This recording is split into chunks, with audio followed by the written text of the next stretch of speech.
Vamos falar de proventos e de preço da cota. A pergunta que não quer calar. Esse dividendo maravilhoso do Gary 11 vai continuar aí? A gente vai conseguir ter essa previsibilidade ainda? Porque eu tenho ele na minha carteira por conta dessa solidez de dividendos. Ou ele deve cair? Qual que é a expectativa que a gente deve ter? Eu queria saber, vocês pretendem fazer uma nova emissão de cotas, né, num preço menor do que o valor patrimonial? Por que vocês buscaram essa autorização para aumentar o capital autorizado em 100 bilhões? Isso daqui foi uma das perguntas que vocês mais mandaram, gente. Ó, aqui o canal A Cara da Riqueza tem coragem para perguntar o que tem que ser perguntado. E que bom que vocês estão aqui para contar isso daqui, gente. Ai, mas Diego, eu tô morrendo de medo com essas mudanças todas aí do Gary 11, com esse capital autorizado de 100 bilhões de reais. Fora que agora tem laje corporativa. Me fala aí qual é a sua opinião. Melhor do que isso, pessoal, eu trouxe os gestores do Gary 11 para responder tudo na lata aqui para vocês, inaugurando, quem sabe, uma nova série, pessoal, aqui no canal Cara da Riqueza, que é entrevistando os gestores. Se você apoiar, inclusive, você vai comentar, mas sejam muito bem-vindos, podem aí se apresentar para o nosso público maravilhoso. Obrigado, Diegão, por estar aqui, é um prazer, sempre repito isso, poder falar um pouco com os influenciadores e, consequentemente, com os nossos cotistas. É sempre um prazer e a gente aproveita essas oportunidades. Eu sou o Antônio Lopes, sou gestor do Gary 11, fico à frente das teses de investimento imobiliário ali, tocando novos negócios, aquisição, venda, a estruturação da estratégia também do fundo. É você que coloca o tiro, os imóveis estão lá dentro, basicamente. Eu ajudo a lapidar, mas a estratégia, o Gary, ele é um fundo muito grande, a Guardian é uma gestora, a gente toma muito cuidado com os investimentos, então nunca é uma decisão, é o Antônio, é uma decisão colegiada, por isso eu estou com o Pedro aqui, ele também pode se apresentar. Bom, primeiro, obrigado, Diegão, mais uma vez pela oportunidade. Acho que não é a primeira vez que a gente conversa, né? Acho que é a primeira vez ao vivo que a gente conversa aqui, mas foram longos papos aí em relação aos fundamentos do fundo. Eu sou o Pedro, um dos primeiros sócios aí da Guardian, estou à frente da parte de produtos dentro da área imobiliária. Penso no produto Gary 11 como um produto financeiro de investimento, né? A gente tem hoje lá, vamos lá, a gente tem um corpo técnico extremamente capacitado, né? São mais de 20 anos de atuação no mercado financeiro imobiliário, tá? Eu, pessoalmente, aí vou completar 20 anos em muito breve de mercado financeiro imobiliário. Então, passei por diversas casas, trabalhei com todas as tipologias de imóvel que você possa imaginar. Mentira, não trabalhei com cemitério ainda. Mas trabalhou com cemitério? Eventualmente, sei lá. Tem fundo imobiliário de cemitério, gente? Sim. Sim. Caraca. Sim. Eu toquei nesse ponto porque a gente, obviamente, tem um acervo técnico muito amplo, né, em termos de experiência em condução e desenvolvimento de negócios imobiliários. Legal. Já passamos eu em específico, passei por shopping, passei por logística, passei por residencial, passei por crédito. Pedrão fica o dia inteiro falando com influencer, research, investidores institucionais, olhando os e-mails do RI, comentário de vídeo no YouTube, olha tudo isso e fala, Tony, para o Gary ficar bom, ele precisava ser assim. Aí a gente fala, então como que a gente vai fazer? A gente abre a cartolina e começa a desenhar. Eu sempre falei no canal, eu acho que a gestão do Gary faz um bom trabalho, vocês fazem um bom trabalho, vocês estão de parabéns, e a gente quer que isso continue sendo feito dessa forma. E aí, ó, qual que é a ideia, né, pessoal? Eu pedi que vocês mandassem as perguntas através da caixinha lá do Instagram e também nos últimos vídeos aqui do canal Cara da Riqueza. E aí eu elenquei aqui, a gente vai separar em blocos a nossa conversa pra gente perguntar e vocês poderem responder. E de fato, já é uma questão, porque a primeira gestora que chega em mim e fala, Diego, a gente concede pra você no direito de uma entrevista. Então que muitas outras façam isso, gente. E eu vou deixar aqui aberto o canal, tá? Se você trabalha em uma outra gestora, pode mandar e-mail pra gente, a gente pode abrir isso aqui, porque mostra que vocês querem deixar essa transparência, né? E é algo que o pessoal não vem fazendo, que o Gary 11, a Guardian, tá tomando iniciativa de fazer. Isso aqui já mostra uma boa ainda da parte de vocês, viu? Muito legal. Então vamos começar, então. E outra coisa, antes da gente começar, vocês perceberam que eles estão aqui, eu coloquei eles no sofá de Uber. Pessoal, ó, esse cenário aqui, que é a primeira vez que a gente usa, ele foi construído para duas pessoas, tá? O entrevistador e o entrevistado. No caso, a gente vai adaptando, daqui a pouco a gente muda, vai ter que trocar esse sofá, mas tá tudo certo, tudo bem por você. O time é unido. Vocês vão me cancelar do Gary 11, vão expulsar eu de cotista lá. Então, beleza. Pra quem não me conhece ao vivo, normalmente me vê em live, em entrevista, etc e tal, eu tenho 1,91 m. Isso só deixa ainda mais difícil. Então o culpado é ele, porque eu tenho 1,75 m. Então, pessoal, vamos lá para o nosso bloco 1, que vai falar sobre capital autorizado, emissões e diluição do cotista, um tema super importante. Essa primeira pergunta, ela tem a ver com o capital autorizado para novas emissões, que a gente passou por uma aprovação, né, na última assembleia. E a pergunta é o seguinte, por que vocês buscaram essa autorização para aumentar o capital autorizado em 100 bilhões? Qual que é o problema real que isso resolve? Vocês vão pegar e fazer um cheque de 100 bilhão, aí emitir 100 bilhão e a gente está entregando um cheque em branco para vocês ou não? Por que vocês fazem isso? Quando você vai fazer a gestão desse fundo, né, você tem um projeto né? E a analogia que eu faço é essa, todo projeto você precisa de ferramentas para tirar aquilo do papel e fazer virar realidade, né? Então, sei lá, em casa eu vou trocar uma fechadura, eu passei um tempo atrás um problema como esse, eu falei, cara, eu não tenho a ferramenta certa. Aí eu lá tentando ajustar a porta de casa, eu gosto de fazer as coisas com faca, fiquei me ferrando, eu falei, se eu tivesse uma furadeira com uma serra-copo, em 5 minutos eu resolvia meu problema. Beleza, eu comprei as minhas ferramentas certas, hoje eu tenho uma caixa de ferramenta em casa. Se eu preciso resolver um problema, se eu preciso desenvolver um projeto, tirar do papel e virar realidade, eu abro a minha caixinha de ferramentas, eu falo, pô, essa aqui é boa para eu usar, e vou lá colocar em prática o plano que eu desenvolvi. No fundo, é a mesma coisa. Qual que é a nossa caixa de ferramentas do fundo? O plano a gente sabe, é um fundo forte de longo prazo e que ele vai ser estável no longo prazo, não é um fundo de tiro curto, não são fogos de artifício que explode, todo mundo olha e depois some, não é isso que a gente quer. Então o plano é esse, como que a gente faz isso sair de planejamento para a realidade? Eu preciso desenvolver esse projeto, quais são as minhas ferramentas? As ferramentas elas estão expostas lá, na política de investimento e no regulamento do fundo. Então, tudo que a gente faz hoje, seja quando vai fazer uma assembleia, seja as sugestões de alteração que a gente pede e sugere, elas são focadas, né, em aumentar essa nossa caixinha de ferramentas para que a execução desse nosso plano seja mais bem executada e de maneira mais eficiente. Então, por exemplo, a indústria de fundos, ela é uma indústria de fundos imobiliários que se você voltar 10, vamos por 15 anos para não errar aqui, cara, um fundo grande naquela época era um fundo de 200, 300 milhões de reais. Você pensar, não existia na cabeça dos fundos ainda, pensar em comprar a totalidade de um imóvel. Eles compravam lajezinhas de prédio, compravam pedaços de uma fração de um imóvel, etc. E era isso, um fundo de 200, 300 milhões de reais era um fundo grande. Esse fundo hoje, se eu falasse para você aqui, ô Diego, tudo bem, eu tenho um fundo de 200, 300 milhões de reais, você talvez me atenderia, olharia, seria muito educado comigo, mas eu ia fechar a porta e ia falar, putz, tadinho, daqui a pouco um pátria da vida compra ele, né? Por quê? Porque ficou para trás. Então esse cara, ele perde flexibilidade, ele perde competitividade no mercado. Então, de maneira responsável, um fundo imobiliário, ele precisa sempre crescer. Ele precisa fazer esse crescimento orgânico e acompanhar a indústria. Se a gente olhar o histórico da indústria, isso se repete. E, invariavelmente, esse crescimento ele cai em uma das questões é o capital autorizado. Você teve um primeiro momento, as gestoras, né, / administradores, pedindo o aumento para 1 bi, depois o aumento do capital autorizado de 1 bi para 10 bi, e agora vai um próximo passo, pedir esse aumento de capital autorizado para mais um valor. Qual foi a nossa cabeça quando a gente falou, cara, vamos pedir para 100 bi?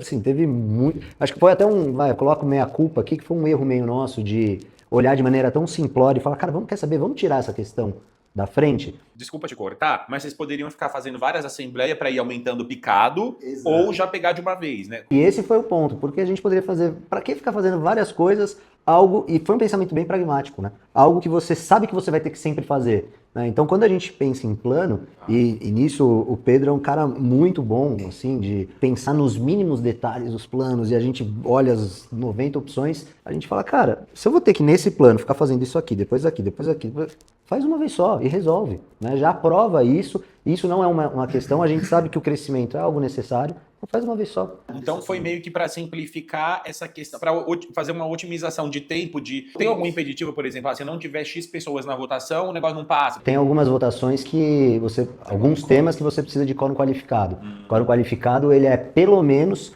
25% de todos os cotistas do seu fundo votando a favor daquele tema. Então não é só votando, é votando a favor. E você pensa numa assembleia de um fundo que tem 500 mil cotistas, você ter 25% de presença vai ficando... E isso agora, com 2,7 bi, isso aumentando, fica cada vez mais difícil. Eu mesmo não voto. Muitos eu não voto. Eu acho que assim, a pessoa que está assistindo também, muitas vezes não vota também, porque a gente está na correria do dia a dia. Exato. Às vezes você não lembra o e-mail que está cadastrado na sua corretora. Então assim, vocês não pretendem fazer uma emissão rápida dessa não, forma? E esse era o ponto, né? Esse era o ponto número 2. Olha, vamos tirar essa questão da frente, por quê? Porque no final do dia o mercado é soberano. Não adianta eu chegar e ter 100 bilhões de capital autorizado, e isso foi uma das confusões que também houveram por parte de investidores, etc., e alguns até influenciadores, enfim, eu vou dar o benefício da dúvida, eu vou falar que a pessoa errou genuinamente, né, nessa confusão, o cara quer uma oferta de 100 bi. Cara, não existe. Hoje, uma oferta de 100 bi é impensável, né? Não existe. Uma oferta de 10 bi é impensável, já é um negócio surreal, gigantesco. Então a gente sabe que esse é um tema que vai tirar da frente. Não significa que eu vou fazer uma oferta e que eu vou fazer isso. Por quê? Porque o mercado é soberano. Os meus clientes, que são os cotistas, são soberanos na permissão no final do dia de eu ser bem sucedido numa oferta dessa. É o mercado que vai dizer se vai ser bem sucedido a oferta ou não. Se você tentar fazer uma oferta porque você quer, ninguém vai te dar o dinheiro. Então, assim, eu deixo esse tema autorizado, mas toda vez que eu for fazer uma oferta, ela vai ter que ser bem embasada, vai ter que se trazer valor para o meu fundo e para os meus cotistas, para que ela seja bem sucedida. Seja ela de 500 milhões, 1 bi, 2 bilhões de reais. Então, ter aprovado 100 bi, cara, não muda nada se eu não trabalhar bem, para que as ofertas que no longuíssimo prazo vão me fazer atingir esse capital, elas não sejam alinhadas com esses pontos que eu trouxe. Acho que até em adição com o que o Antônio está falando, tem um primeiro ponto que eu sempre bato nessa tecla, que é um fundo imobiliário que investe prioritariamente em tijolo, ou seja, em imóveis reais, é impossível que ele tenha uma matriz de risco comedida, que ele seja um fundo que a gente pode chamar de maduro, tendo R$1 bilhão de patrimônio líquido. E por que isso, Diego?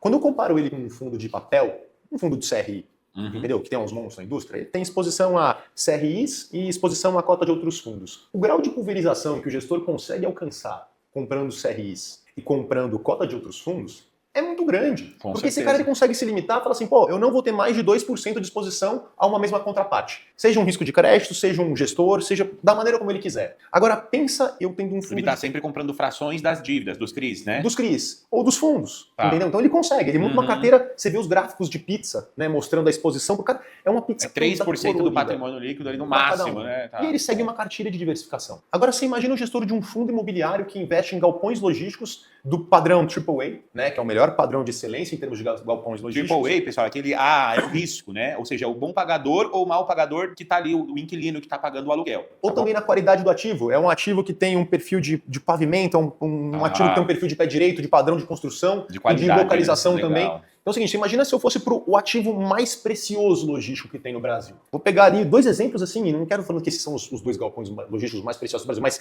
assim, 2 queridinhos. Vou pegar, meu fundo tem 1 bilhão, eu tenho 2 galpões em Cajamar, tá? E um galpão em Guarulhos. Digamos assim que são 2 grandes...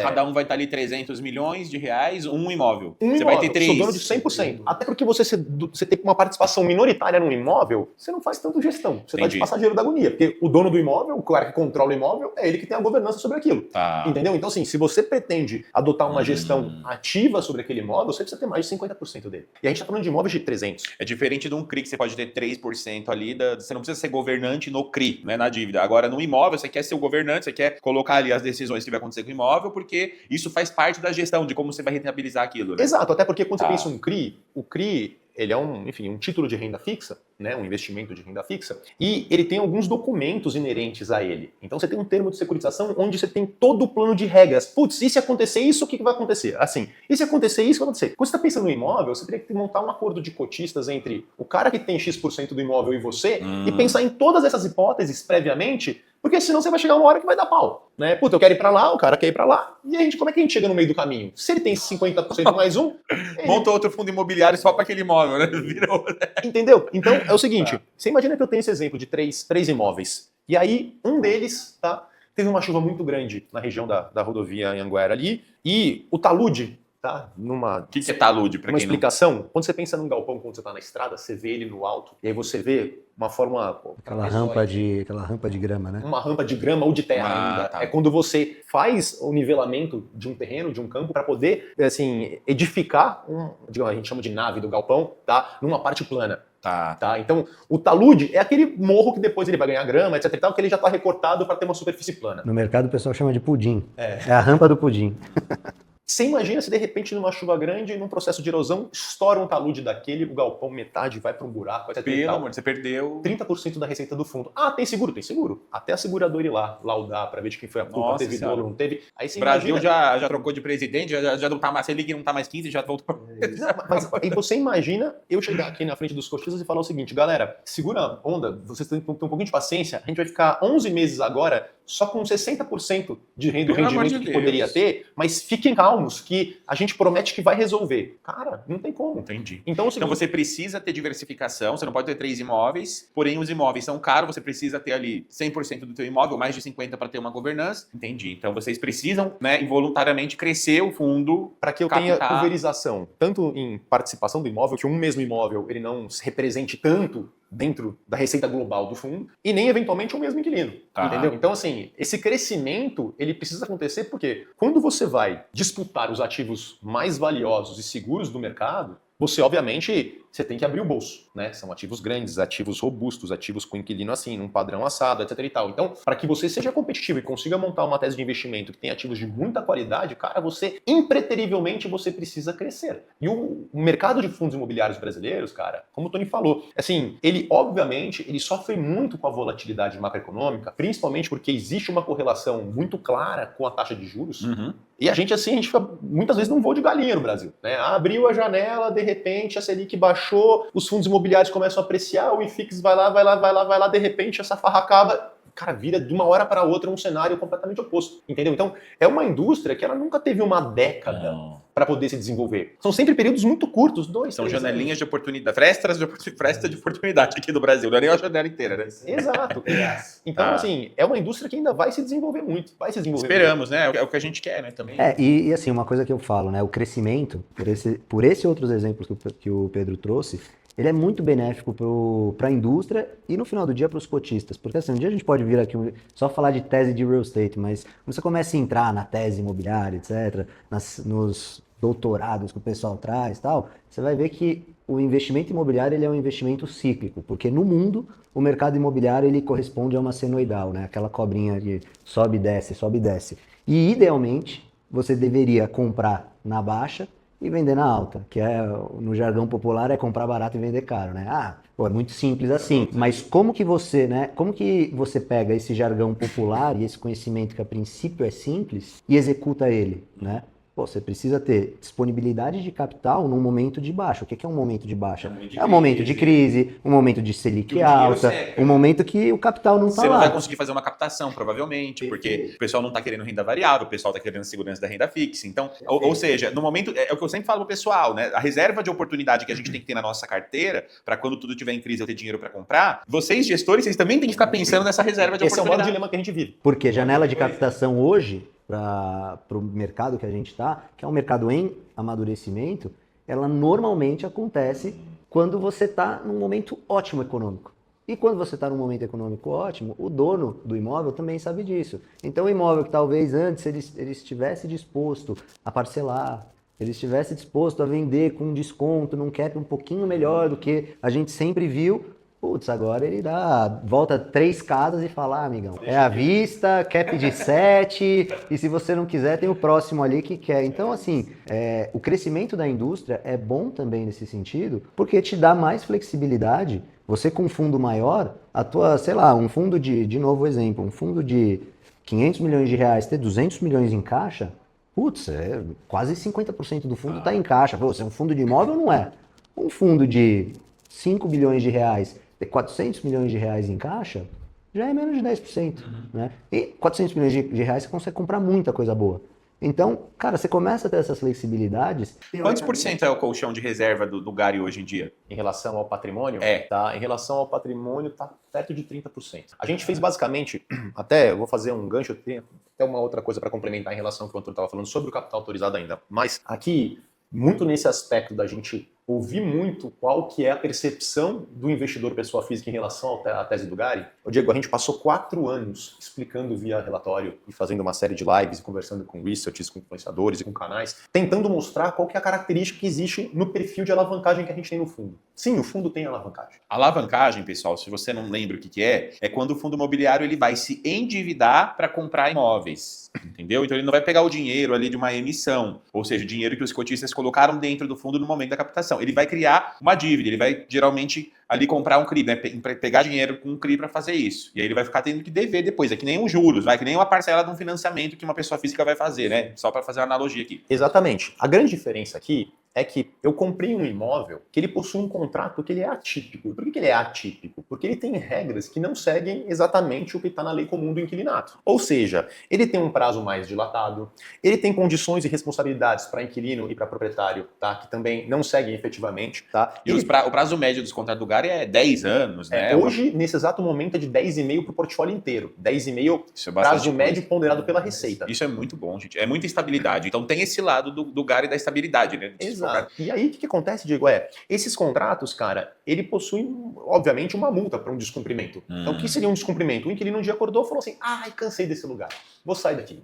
Nesse caso, ele tem uma multa de rescisão que a gente chama de integral, que é a somatória de todos os aluguéis até o término do contrato previsto originalmente. Então, quando a gente monta uma operação de levantamento de recursos, a gente monta ele exatamente casadinho com esse fluxo de aluguéis futuros, porque ele é muito sólido. Muito sólido. A depender de quem é o inquilino. Porque se você faz isso com o Joãozinho da parafusadeira da esquina, se ele de repente quebrou, né, entrou em recuperação judicial, etc. Ele não vai pagar multa, ele não vai Se pagar nada, você some, quiser né? ter uma garantia de uma multa contra o Tony de R$300, você vai ter segurança. Se você quiser ter uma garantia de uma multa contra o Tony de R$3 milhões, eu posso até te dar, mas a sua segurança vai ser bem menor. No imóvel é a mesma coisa. A contraparte é muito importante para aquela multa ter algum significado. Do contrário, ela não passa de letra no contrato. Dito isso, toda a estrutura que a gente tem de endividamento dentro do Gari hoje, ela é 100% pautada nesses contratos de locação. E a gente tem um hall de inquilinos que está entre os melhores inquilinos da indústria inteira.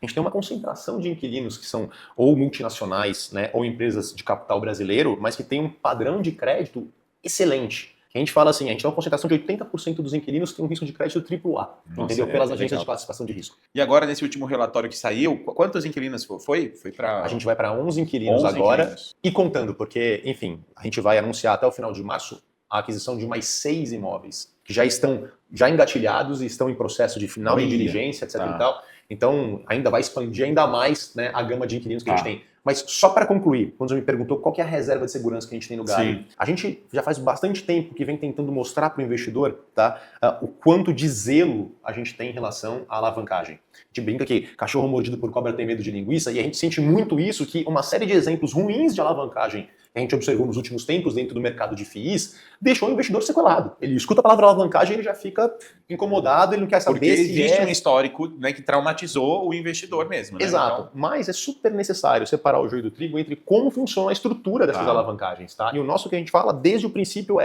eu tenho alavancagem casadinha. Eu não vou ter uma pressão do tipo, olha, você tem que agora pagar uma super parcela da dívida a qualquer preço no imóvel. Não, isso é casado com o fluxo do aluguel. Legal. E o aluguel, se de repente, né, houver alguma descontinuidade, eu vou em cima do inquilino, meter uma multa em cima dele, né, para poder cobrir, obviamente, o que a gente deve aos credores, que são os detentores do CRI. E para concluir, já faz um bom tempo que a gente vem num ímpeto de desalavancagem dentro do fundo. O último relatório, sem ser esse agora, estava em menos 5% de alavancagem. Só um adendo. Por que a gente faz isso? Volta com o começo da nossa conversa. A gente fez o fundo pensando para o investidor pessoa física, pensando para o varejo. A gente escuta muito o que eles trazem via vocês, via research, via comentários, etc. A gente falou, cara, adianta a gente querer ser o dono da verdade? Isso aqui a gente sabe que para de pé, isso aqui a gente sabe que tecnicamente está bem feito e é bom. Mas o receio que ele está dando na cabeça do investidor e, consequentemente, o prêmio que o mercado tem exigido por conta desse receio, ainda que tecnicamente ele não seja explicável, não está compensando o valor que ele está trazendo. Então, como, cara, o meu cliente final é esse cara, e você está falando para ele, meu, assim é bom, e o cara está falando, é melhor não? A gente veio com essa estratégia já há muito tempo, reduzindo a exposição dessa alavancagem. O que volta naquilo também, né? De que, no fundo, é o mercado, é a gente aqui que vai comprar, que vai ditar o que vocês vão fazer, né? Porque vocês não vão sair dando a doida fazer o que vocês querem, e faz bastante sentido. E aí, nesse ponto ainda, nesse bloco aqui, né? Para finalizar também isso, emissão a qualquer preço, você emitir, né, a qualquer preço, num preço menor do que o valor patrimonial da cota, geralmente é ruim para o cotista. Então, o fundo ele acaba crescendo, traz um lado bom, né, da diversificação, do fundo ter mais imóveis, de tudo que a gente estava falando, mas tende a ser ruim para o cotista. Eu queria saber, vocês pretendem fazer uma nova emissão de cotas, né, num preço menor do que o valor patrimonial? Não.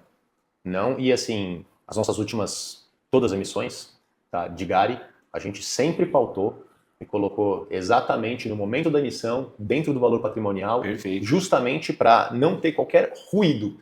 E aí eu trago mais uma vez aquele gancho, Diego, de falar o seguinte, aqui a gente está tentando casar os dois mundos. Não vou nem abrir o ímpeto de falar assim, olha, se eu tivesse uma oportunidade de fazer uma emissão de cotas para comprar um ativo que está com 40% de desconto, entendeu? É uma super oportunidade. Até poderia ser questionável falar isso ou não. Mas a gente sabe que esse é um tema, né, que tem até talvez um pouco de irracionalidade, assim como a parte da alavancagem. Então, esse é mais um tema que a gente não chega perto. E por isso, assim, todas as nossas emissões recentes, elas foram feitas na risca em cima do valor patrimonial. A postura é muito em linha com a alavancagem. Cara, uma oferta abaixo do patrimonial é ruim? Depende a resposta. Porque depende quão abaixo e depende do que essa oferta vai trazer. Mas, de novo, a gente não está aqui para ser o dono da verdade. Não estou aqui para ficar querendo provar o meu ponto, nós contra as pessoas. Cara, de novo, o cotista, ele é o nosso cliente no final. Nós somos, no fim do dia, um prestador de serviço e no final do dia o cliente precisa estar satisfeito com essa prestação de serviço. Do contrário, ele vai para outra. E existe uma prateleira hoje disponíveis de gestoras oferecendo fundos. Então o cara pode pegar essa tese que ele quer ter exposição e falar, puta, quer saber, não estou satisfeito com a conduta desse time, vou colocar meu dinheiro na conduta desse time. Então, assim, sabendo disso, por mais que a resposta seja depende, a gente fala, cara, não vamos fazer. Porque a gente o trauma, né, que a gente estava falando. A mesma coisa da alavancagem, que outros fundos imobiliários usaram disso e acabaram fazendo uma péssima gestão ali, traumatizou o cotista. Esse ponto é a mesma coisa. O certo seria a gente sempre avaliar, né, numa emissão, mesmo que ela seja abaixo do... Isso aqui eu tô falando eu, Diego, tá, pessoal? Não eles. Mas o certo é sempre a gente avaliar se mesmo abaixo do VP, o que a gestora vai fazer com aquele dinheiro? Ela tem oportunidades enormes no mercado e aquilo ali pode trazer uma rentabilidade maior. Né? Não é escrito em pedra. Não existe um cheque... Aqui o investidor, ele quer seguir o checklist do esse é o certo, esse é o errado. Mas é isso, pessoal. A gente precisa sempre analisar caso a caso qualquer coisa na vida. É que nem aquela história de, vale a pena financiar ou alugar? Tem gente que vai falar, sempre financie. Tem gente que vai falar, sempre alugue. E a verdade é que você tem que fazer a conta do juro, do quanto está o aluguel. Tem uma conta que deve ser feita para cada caso.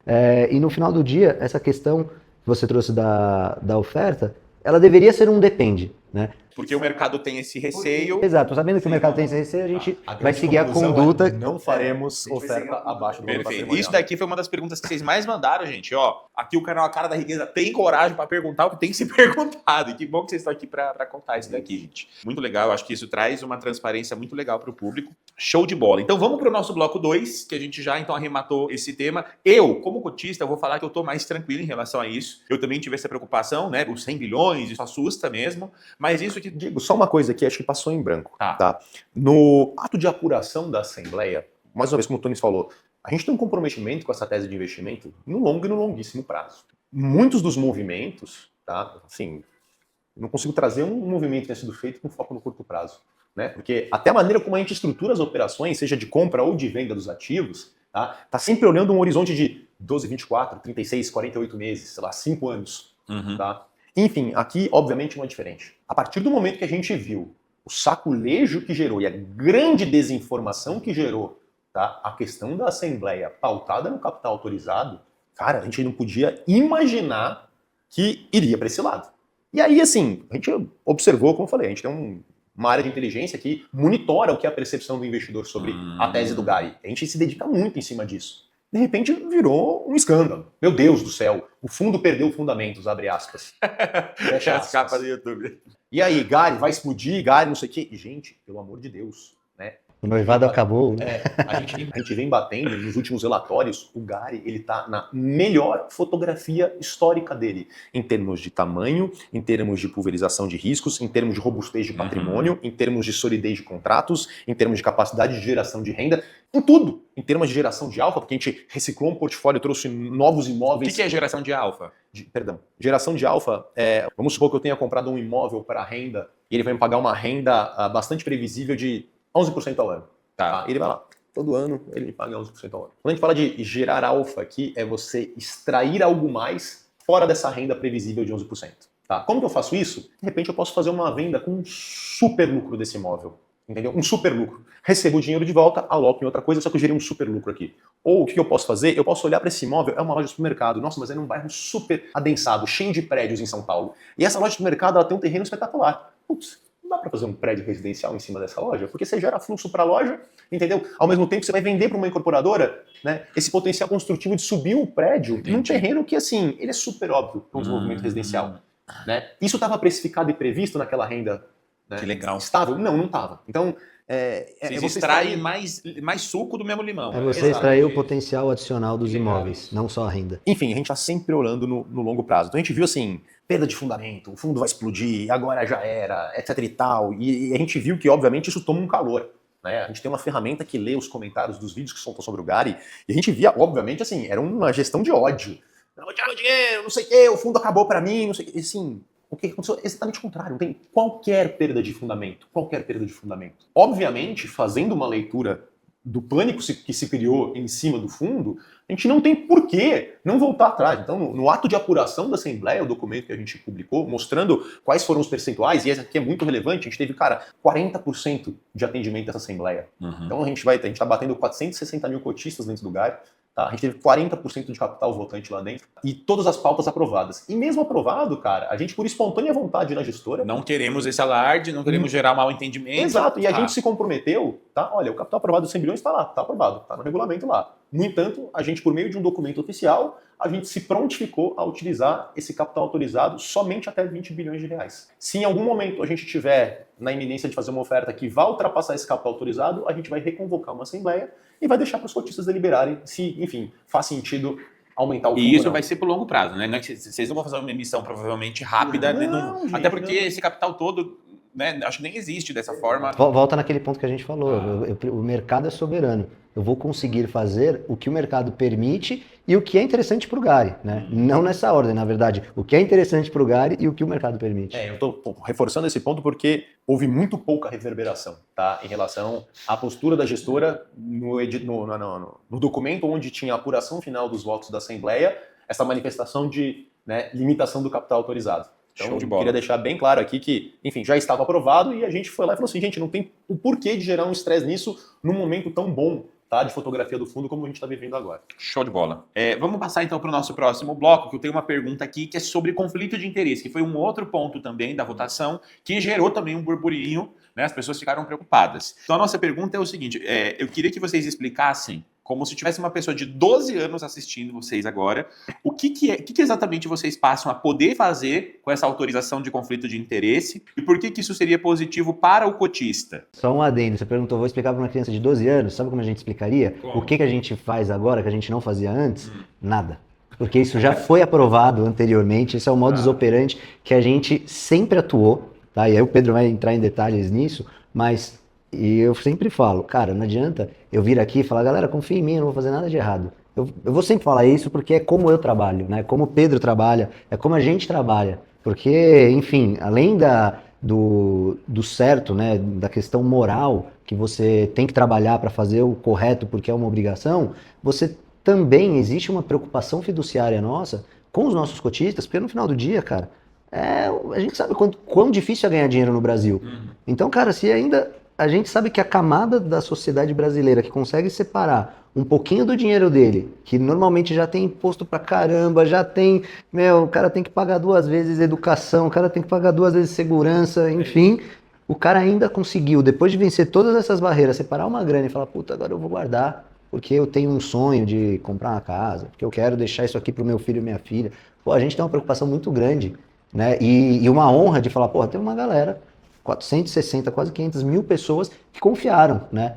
E vem subindo, graças a Deus. Então, a gente tem essa responsabilidade, né? De trabalhar também com muita diligência e muita coerência com o que a gente sempre faz. Então, assim, não adianta vir aqui acreditar no que eu falo. Tem que olhar o que a gente tem feito até agora, que eu acho que isso é prova de conduta e de resultado que a gente entrega. E aí eu repito, o que muda? Nada, porque todas as pautas que foram aprovadas, elas já foram aprovadas anteriormente. Isso tá do nosso modus operandi. Quando tem uma mudança substancial do nosso passivo, né? Ou seja, uma oferta muito grande, né? Entra um número muito grande de cotistas novos, etc., você precisa renovar essa autorização.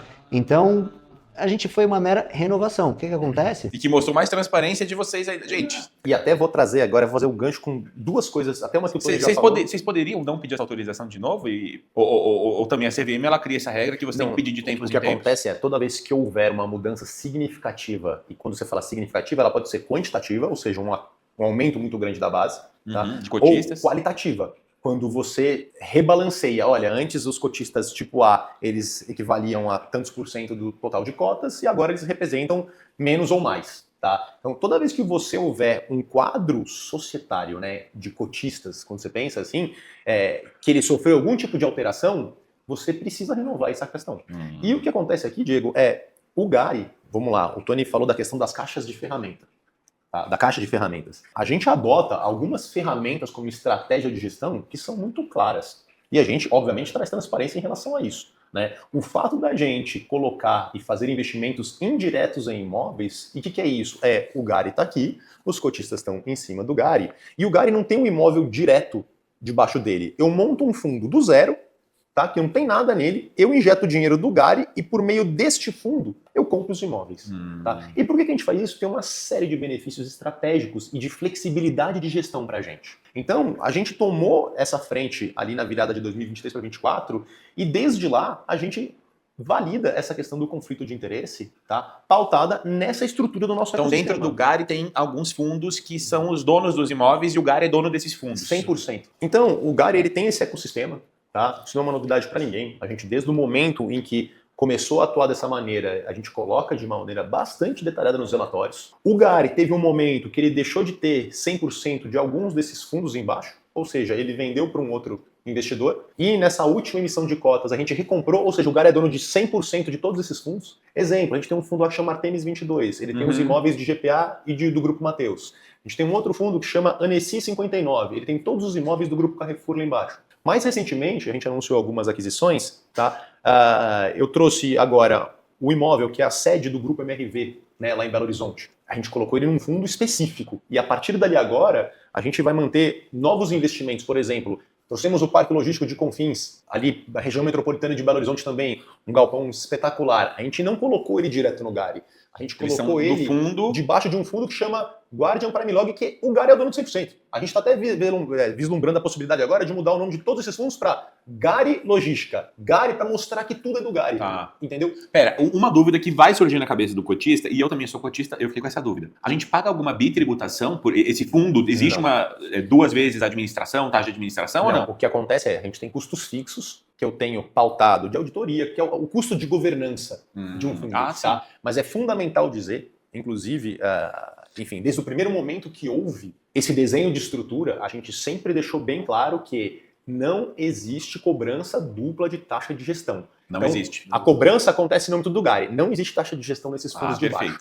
E se o GARI investisse em qualquer outro fundo que a Guardian é a gestora, o GARI, se existe cobrança de taxa de gestão nesse fundo, por exemplo, a gente acabou, e saiu no nosso último relatório agora, que os cotistas, enfim, poderão observar, o GARI montou uma posição, tá, dentro de Game 11, que é o fundo de papel da casa. Foi uma posição montada no mercado secundário, onde a gente comprou de investidores institucionais com super desconto, e mais do que ninguém conhece profundamente cada detalhe dessa tese de investimento, que é uma tese de risco super comedido, que investe só em títulos de renda fixa imobiliário de baixíssimo risco, e a gente comprou com super desconto. O Game é um fundo que, enfim, paga entre 13% e 14% ao ano de rentabilidade. No caso do Game, o Game é um fundo que tem vida própria. O GARI é mais um cotista lá dentro. Eu comprei porque era uma super oportunidade. E aí o GARI vai pagar taxa de administração dupla nesse caso? Não vai. O que o Game paga de rendimento para o GARI, ele é distribuído para os cotistas sem qualquer cobrança. Porque existe cobrança de taxa de administração, de taxa de gestão no Game. Perfeito. Nos outros casos, que é o caso Annecy 59, Artemis 22, Guardian Prime Log, ou Guardian Offices, ou o Artemis 25, que são os fundos dentro do ecossistema, tá? Que é onde a gente faz investimento indireto, tá? Não existe qualquer cobrança de taxa de gestão. Maravilha. E é óbvio, essas estruturas elas têm custos ali, só que eu tenho certeza que creio eu que vocês tenham feito a conta porque vocês ganham otimizações ali, vocês fazem isso não é à toa, porque existe ali vantagens também para o cotista, para o dinheiro do cotista. Então, vocês fizeram a conta e vale a pena. A gente tem um custo fixo bem baixinho mesmo nesses, logicamente, custo fixo bem baixinho, porque eu tenho investimentos de 100, 200, 300, 400, 500 milhões de reais lá dentro. Quando você fala assim, investimentos são custos bem baixinhos, são custos bem baixinhos. Como se você tivesse hoje, um CNPJ, abrir uma empresinha, eu preciso de um contador, né? Eu preciso de não sei o quê. São esses os custinhos baixinhos. Só que num horizonte de 500 milhões de reais de patrimônio... Entendi. É uma estratégia que, assim, você tem custos da ordem de, no total, no ano, de dezena de milhar, mas dentro de uma estratégia que te permite ter benefícios de milhões. No final do dia é tudo modelado, tudo feito com, não tem nada na emoção e no talvez dê certo. Será? Não, é o que a gente disse no começo. Existem ideias que são estruturadas, pensadas e apresentadas num comitê. E essas ideias que no final são implementadas, elas passaram por esse escrutínio não só de quem trouxe ela, mas também de um comitê, de uma galera bem calejada de mercado, uma galera bem aguçada em números e que quando aprova é porque é algo que todo mundo fala, cara, isso vai ser bom. Só para concluir, o que mudou no fundo pela questão do conflito de interesse? Absolutamente nada. Como a gente bem falou aqui. Foi uma renovação de votação só ali. procurar nas assembleias prévias que o fundo fez, isso está disponível em qualquer plataforma, né, de acesso ao investidor ou na própria plataforma da B3 para os fundos, que é o Fundosnet. Então, se você for lá, investidor 10, Clube FII, Status Invest, procura nos documentos do fundo lá. Tá? Assembleias. Vão estar lá as assembleias. Você vai ver nas assembleias que essa é uma aprovação que a gente faz desde os primórdios do fundo. Fechou. Tá? E, só para contextualizar, o grande motivador dessa assembleia convocada foi a renovação das melhores práticas em situações de potencial conflito de interesse.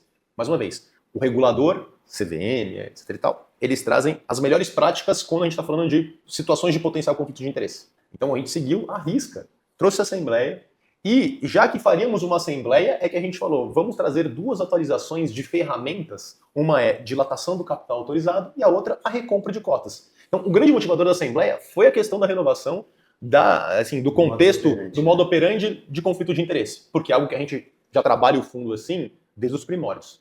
A gente falou, vamos aproveitar e colocar mais duas ferramentas, né? Atualizar o nosso regulamento para duas ferramentas. A gente viu muita coisa, né, sendo falada, etc e tal, e a gente não tem o porquê colocar. E assim, a nossa surpresa com a reação do investidor, né, em relação a essa assembleia, ela foi assim, muito radical. Ela disse, meu Deus, o que está acontecendo? Porque o motivador era a renovação desse mandato para situações de potencial conflito de interesse e outras duas ferramentas. E aí a gente viu que virou isso daí. O que muda no fundo? O que alterou de fundamento, Diego?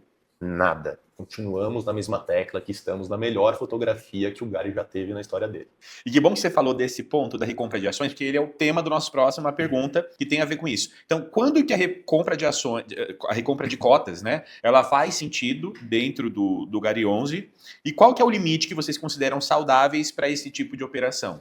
Vamos lá. Até quando a gente colocou na Assembleia, né, a gente quis se pautar basicamente no que existe de literatura do regulador. Ou seja, o que a CVM se manifestou sobre o tema? Tá? Então, a gente dirigiu e não colocou os percentuais estabelecidos e como vai funcionar essa operação, porque a gente simplesmente pautou na regra. Se a CVM vier e trouxer uma atualização e fazer uma regra mais restritiva, eu estarei submetido ao que a CVM colocou. Tá? Mas, enfim, basicamente foi uma atualização, uma ferramenta a mais disponível. Quando que eventualmente isso vai estar interessante? Pode ser que no momento de super desconto, e super desconto é, cara, 20% de desconto, 18%. O PVP tiver em 0,80, 0,70. O ponto principal é, de novo, na analogia de ferramentas, você pega lá uma caixa, ela tem chaves, a mesma chave de vários tamanhos distintos. Ela tem aqueles parafusinhos de encaixar de vários formatos. Cara, você compra aquela caixa pensando em todos os itens que tem ali? Muito provavelmente não. Mas todos os itens que estão ali, eles te dão possibilidade, flexibilidade para um dia resolver um problema, para um dia resolver uma questão que você está enfrentando. A recompra de cotas, ela veio nesse âmbito. Já que vamos fazer essa assembleia, já que vamos renovar essa conduta que a gente sempre tem, vamos melhorar, vamos trazer essas duas possibilidades. Para quê? Porque a gente quer fazer algo agora usando isso? Não, mas se um dia a gente se deparar com um problema onde essa ferramenta nos ajude a solucionar e entregar mais valor para o nosso cotista, ela já está aprovada, a gente não precisa sair correndo para aprovar. Cara, de novo, pensando no longo prazo, você tem que traçar um plano e percorrer ele. Não dá para você apagar incêndio, porque se apagando incêndio e tentando mudar a rota todo dia, você não chega em lugar nenhum. Então, e quando que faz sentido você fazer a recompra de cotas? Esse é um caso. Quando houver um super desconto no mercado secundário, porque você fala assim, olha, vamos supor, o Gary hoje, é totalmente hipotético o que eu estou falando, o Gary hoje, sei lá, no VP dele, ele tem com 0,083 tá, de guidance de dividendos, ele tem lá mais ou menos 11% de rentabilidade. Você imagina se a cota do Gary tivesse com 25% de desconto. Qual seria a rentabilidade que o Gary estaria pagando, né, num preço de tela com 25% de desconto em relação ao valor patrimonial? Aí você, como gestor, você olha e fala assim, cara, eu conheço na risca cada um dos passos, assim, cada minúcia do que eu tenho dentro da minha tese de investimento, dentro do meu portfólio. Eu consigo encontrar algum ativo que remunere mais do que a própria cota do Gary no secundário, nessa matriz de risco? Não. não tem sentido eu Entendi. deixar isso ficar sambando. Entendeu? Então você pode pegar esse dinheiro que se estaria rendendo um CDI da vida e comprar cotas que vão te render acima do CDI porque você está comprando com super desconto. otimização Só que legal. uma coisa que as cotas adquiridas, elas precisam ser amortizadas a partir do momento da aquisição delas. Elas são Diferente- canceladas? São São canceladas. canceladas. São canceladas. Então é como se você aumentasse, todo mundo que é cotista, a sua cota ela aumenta de valor ali. Né? Exato. Ele serve para, no final do dia, é uma ferramenta para proteger o valor do cotista. Se tem uma distorção no mercado causando um desconto desse, você sabe ali que realmente é uma distorção, é algo que não faz sentido, você vai com essa ferramenta, você tem a possibilidade de corrigir isso. Legal. E não penalizar os cotistas que ainda continuam no fundo. Vamos então passar agora para um tema super importante, que é a estratégia do portfólio e diversificação. Porque muita gente trouxe também uma coisa que não tinha a ver com a Assembleia, mas que também vocês trouxeram no penúltimo relatório de vocês, que foi a nova aquisição do Gari 11, uma laje corporativa. Então o Gari ele passou ali, né, só de galpão logístico para galpão logístico com renda urbana, e agora o pessoal quer saber, laje corporativa veio para ficar? Vai ser uma nova tese de investimentos dentro do Gari 11, que vocês vão ter um portfólio dentro de lajes corporativas? O que vocês veem? O que vocês enxergam nisso? Cara, vamos lá.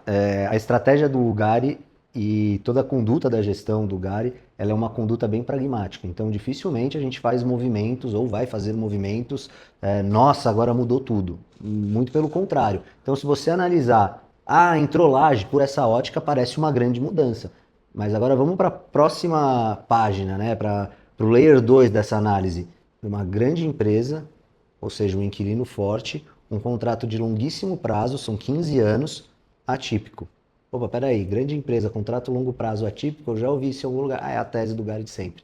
Então, a gente tem como tese de longuíssimo prazo, o Gari ele ser, a gente até, né, tem um slogan do Gari lá que é tudo que você precisa em um só lugar. A ideia do Gari no futuro é ele ser um fundo de imóvel que abarca as principais teses imobiliárias. Então, logística, renda urbana, escritórios, no longuíssimo prazo.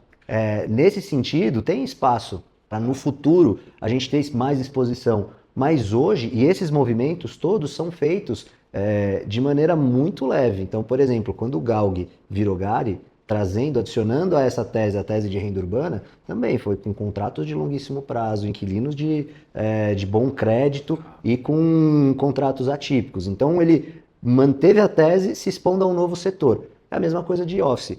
Eu, particularmente, já trabalhei muito com office na vida e se você olhar em outros lugares do mundo, o mercado de office e investimento imobiliário é um mercado gigantesco. No Brasil, antes da pandemia, e ter o boom, né, de logística, porque foi o que todo mundo olhou, porque o de escritório estava todo mundo com medo, e depois impulsionado esse boom também pelo e-commerce, porque as pessoas foram forçadas a aprender a consumir online, e é um benefício consumir online, uma vez que você adiciona esse conforto na sua vida, uma vez que você percebe que você chama ali no Mercado Livre, na Amazon, e o seu produto chega, e se você tiver algum problema, você devolve e não tem prejuízo, você, cara, não vai mais tirar esse benefício da sua vida. Vai ter uma coisa ou outra que você vai querer ir presencialmente no shopping, no mercado. Então isso continuou a impulsionar a época o boom de logística, e o mercado de logística, a infraestrutura do Brasil como um todo, ela é muito incipiente. Então tem muito para crescer em logística, tem muito para crescer em office. Mas o que eu quero dizer é o mercado de office ele sempre foi um carro-chefe. Ele tomou um susto por conta da pandemia, mas pelo próprio trânsito de São Paulo e pelos dados de mercado, você percebe que esse mercado já voltou com tudo. Você pegar a Faria Lima, o Birman 32, que é o prédio da Baleia lá na Faria Lima, na época da pandemia, que ele começou a disponibilizar as primeiras lajes para locação, salvo engano, final de 21 ali, cara, o valor mais caro da Faria Lima era pedido nele, grandes prédios, né? Não pensando em boutiques e tal, e ele falava de 200, 220 reais por metro quadrado. Hoje, tem transação no Malzone, que é aquele onde fica o BTG, né, em cima da Casa das Bandeiras, pedindo 400 reais o metro quadrado. Tá? O Birman 32 não tem disponibilidade, está 100% ocupado, mas ele, se tivesse disponibilidade hoje, flertaria com esses valores também. Então, assim, como funciona o mercado imobiliário de office? Ele fica muito cheio nas localizações mais primes. Aquilo vai escalando o valor. De repente, essa bolha, no sentido não pejorativo, ela estoura e ela começa a encher os outros setores. Paulista, Vila Olímpia, Chucre Zaidan, etc. Assim por diante. A gente está vivendo esse momento de novo no mercado de escritórios. A gente vai agora entrar em especulativo. Não é essa a tese. de novo, a tese inicial de concentrar no Gari, potencialmente no longuíssimo prazo, todas as teses de investimento, as principais, as mais fortes e consolidadas. Mas com esses movimentos sempre que acontecerem, vão ser movimentos leves, né, mostrando a direção que a gente está indo, mas ainda muito condizente com o portfólio. E a gente continua tendo como os dois grandes vetores, renda urbana com as lojas de supermercado de atacarejo, tá? E os galpões logísticos. A gente acabou de fazer uma aquisição, a gente até achou que fosse até gerar mais um desconforto do cotista a gente comprar o primeiro ativo que não tem contrato atípico, que foi o caso do Parque Logístico de Confins, né? E a gente ainda, enfim, estreou com um super pé direito, porque tem um quadro de inquilinos espetacular, enfim, o imóvel, um padrão de execução esplêndido também. A gente achou que teria um ruído maior da turma falar assim, não é mais atípico, e a minha previsibilidade como vai ficar? Do que, eventualmente, a turma ver um contrato atípico dentro da tipologia de escritórios, né, e olhar e falar assim, nossa, é escritório, mas deixar de olhar do que são 15 anos de contrato atípico, com multa de rescisão integral, com o inquilino. Ele mesmo construiu o prédio, entendeu? Para que ele ocupasse. E era uma que é região. MRV. MRV. Numa região, assim, que é o vetor de crescimento da cidade. Uma ideia de contextualização, ela está, assim, menos de 2 quilômetros do BH Shopping, que é o, enfim, maior shopping de Belo Horizonte. Tá? No eixo de crescimento da cidade. Alguns Belo Horizonte vão falar assim, não, o eixo de crescimento é o Savassi e, enfim, não é Zona Centro-Sul. Enfim, a gente está poucos metros da Raja, que é a avenida. Então, assim, é uma localização muito boa e entramos num patamar de metro quadrado muito interessante. O Gari, tá? Nos próximos passos imediatos, nosso objetivo é reequilibrar o vértice logístico com renda urbana. Por quê? O Galg, ele era só logístico. Aí o que a gente fez? A gente trouxe renda urbana. Ficou mais ou menos próximo, renda urbana um pouquinho maior. Tá? Quando a gente trouxe o portfólio de Mateus e o portfólio de GPA. No ano seguinte, o que eu fiz? Eu trouxe o portfólio de Carrefour. E aí fez assim. Então você desequilibrou a questão da logística com a renda urbana, agora entrou o Office ainda, mas o objetivo de vocês é continuar no foco da renda urbana e da logística. E equilibrar isso. E equilibrar isso. Tá? Então o Office não é uma prioridade agora para o Gari. Não. Foi uma coisa, poderíamos dizer que foi um pontual que ia gerar ali um... Foi uma operação oportunística. Tá. Um cap interessante, com um inquilino muito bom em condições muito boas. Então, pessoal, eu acho que não vai mudar muito do que a gente estava imaginando, né? Do que eu pensava. Então, isso aqui também é uma coisa que tranquiliza. Muita gente estava com medo, porque é o seguinte, a gente recebeu, principalmente levando em consideração, na pandemia, a vacância dos imóveis de office, né? De escritório. Porque foi isso, né? O pessoal foi remoto, foi trabalhar de home office, e aí isso acabou ferrando um pouco. E a gente viu vários FIIs ali do setor de lajes sofrendo muito. E aí o cotista ele também fica traumatizado. Você vê que eu acho que o trabalho dele, gente, ele dá com os traumas do mercado que o pessoal tem, né? O trabalho de vocês, vocês são psicólogos desse investimento. Que é um monte de pratinho que vocês têm que equilibrar. Mas, cara, mesmo, essa leitura é muito importante. E é um mercado recente, né? Então você olha, cara, Pedro está no mercado desde 2006, sei lá, eu estou no mercado desde 2009. Então, assim, o mercado de FIIs, ele, apesar de ter gente que fala, começou em 1990 com o fundo, blá, blá, cara, assim, o mercado começou a ter um pouquinho mais de proeminência 2010, 2011, por aí, começou a ser mais relevante. E já teve logo no começo um susto ali, que foi quando a gente teve o impeachment, a Selic explodiu de novo, no finalzinho ali, né, próximo do final do governo da Dilma, com as crises, etc. E ele já tomou um susto, ficou paralisado, ficou andando de lado. Depois entrou o Temer, enfim, e aí a gente começou a ter uma certa estabilidade de novo econômica. Cara, o mercado de fundos de investimento começou a ressurgir, né? E você via quem era o carro-chefe naquela época, eram os fundos de office. Não obstante, eles eram os maiores fundos na época. E aí quebrou isso, né? Esse castelo ruiu com a pandemia, que era um evento totalmente imprevisível, né? Ninguém conseguia monitorar. A última grande pandemia antes da do Covid foi a gripe espanhola, em 1915, se eu não me engano, em 1917. Então, assim, cara... É por isso que eu falo para o cotista que ele tem, para o investidor, né, para o cotista. O investidor que a gente tem que sempre diversificar, né? Então eu tenho um pouco de cada fundo imobiliário na minha carteira, porque a gente nunca sabe o que pode acontecer esse ano, daqui 2 anos, que vai fazer com que um setor se beneficie muito e outro se prejudique. Porque sempre tem isso, né? O galpão logístico, por exemplo, se beneficiou, porque aí o e-commerce cresceu muito na pandemia. E por isso que a gente acha interessante ter uma tese que contemple um pouco de tudo. Porque pensando em teoria de investimento, você formar um portfólio diversificado, você está se protegendo em todas as pontas. Então, assim, e aí só o adendo, por conta desse histórico muito recente, muito fechado, que quando a indústria começou a ganhar mais proeminência com os investidores varejo mesmo, pessoa física, etc. A gente ter tido susto de office por conta da pandemia, quer dizer que a estratégia de escritórios é ruim? Cara, não, muito pelo contrário. A estratégia de escritório é muito boa. Ela tem muitos parâmetros, inclusive antes da gente ter o setor de logística, que nos últimos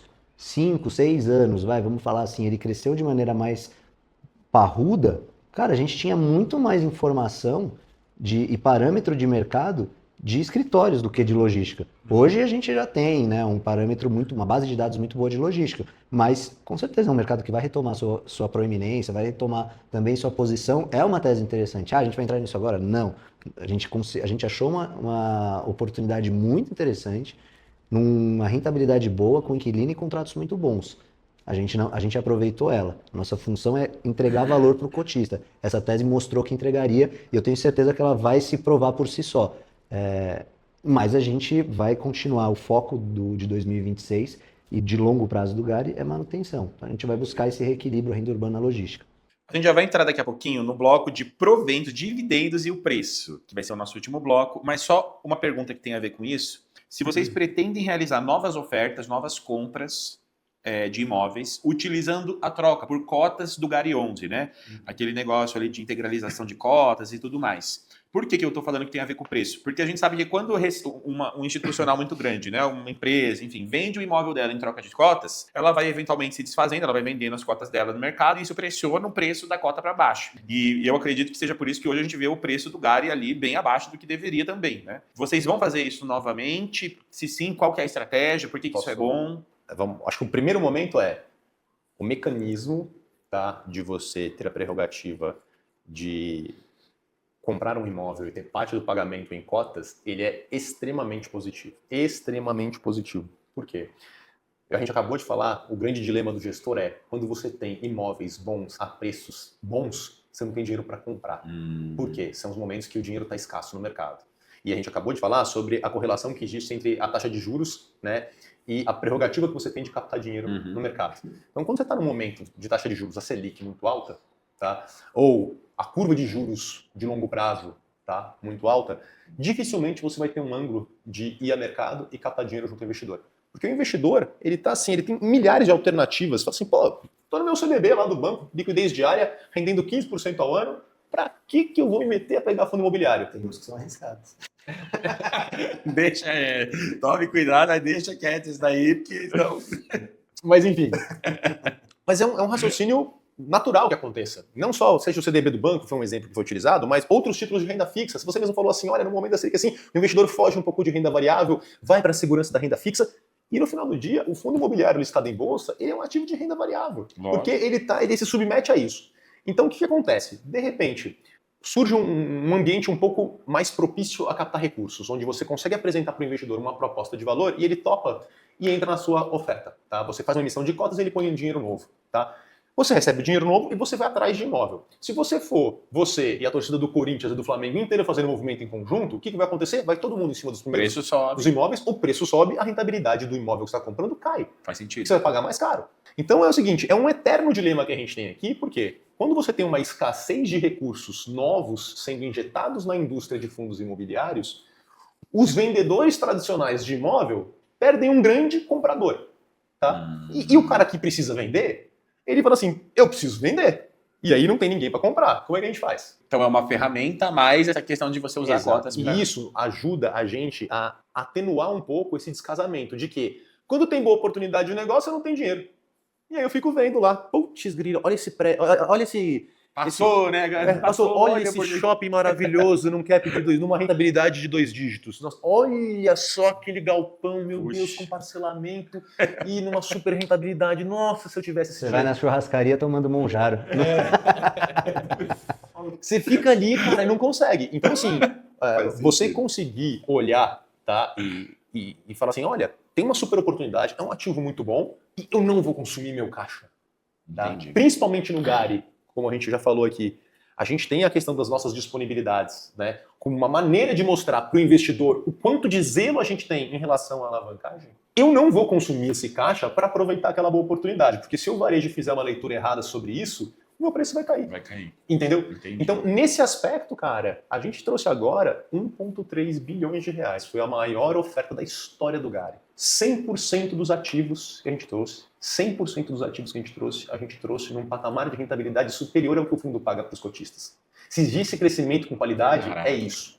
Quando a gente fala nos imóveis que a gente Muito trouxe, a gente trouxe as 2 lojas de Desco, a gente trouxe um imóvel Parque Logístico Confins, a gente já demonstrou a qualidade aqui, um imóvel AAA numa região muito boa, dentro da região metropolitana de Belo Horizonte, com 3 inquilinos espetaculares. A gente trouxe uma torre corporativa, locada mediante um contrato de 15 anos para uma empresa que é um excelente pagador. Tudo isso que a gente está falando, um perfil de rentabilidade, está totalmente condizente com o que o fundo paga. E vale ressaltar, foi porque vocês foram os mais espertos e outra ponta se ferrou. Não, muito pelo contrário, foi, de novo, o fundo atingiu um patamar de crescimento e essa nossa caixinha de ferramentas nos dá possibilidade para estruturar aquisições que essa rentabilidade no final do dia faz sentido para as duas pontas. Então não é uma conta simples de o aluguel vale tanto, o cap foi tanto, então essa compra foi boa para vocês e ruim pro lado de lá. Não. Eu, como cotista, se vocês fizerem uma compra que vai ser só bom pro Gari 11 e ruim pro outro, pode fazer também. Eu tô brincando. Mas assim, no final do dia, o que eu ia... Porque a gente quer que o fundo renda mais, né? Mas no final do dia, o que eu queria chegar é que assim, cara, se tem alguém que chega e fala, eu sou muito bom, eu sou um mago do mercado, pô, você tá, assim, de novo, a gente fez aquisições envolvendo MRV.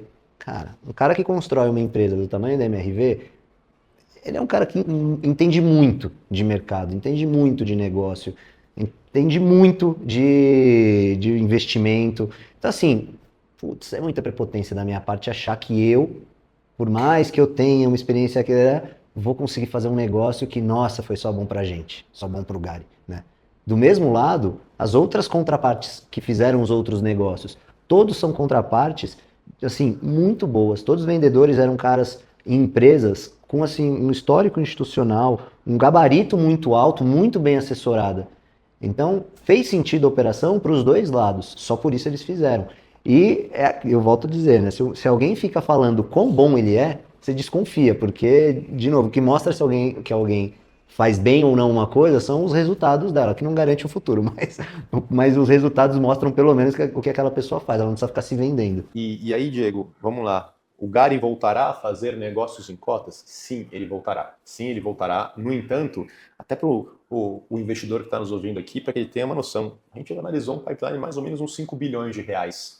Tá? E a gente foi muito seletivo. Não significa que vamos fazer uma oferta de 5 bi, pelo amor de Deus. Exato. Não, a gente teve a prerrogativa agora de até colocar, de fazer trazer mais imóveis para dentro. Só que é o seguinte, qual que é a coerência dele com o portfólio que eu tenho hoje? Como o Tony bem falou, a gente é muito pragmático da maneira como conduz o fundo. Não tem por que a gente trazer qualquer ruído que depois eu preciso ficar me explicando. Entendeu? Então hoje a gente fez uma seleção muito criteriosa, tá? Assim como a gente já havia feito anteriormente, de imóveis que fazem sentido em relação, né, ao ecossistema que o fundo tem hoje. Isso diz respeito à qualidade do imóvel, à qualidade do inquilino, tá? Ao patamar de rentabilidade que ele ingressa, tá? A prerrogativa que eu tenho eventualmente, que eu falei lá de geral, de eu vender ele mais caro no futuro próximo. Existe um contexto, cara, e o nosso checklist, a gente é muito exigente, muito exigente. Então, bateu um imóvel de educação em região não óbvia, contrato típico. Não.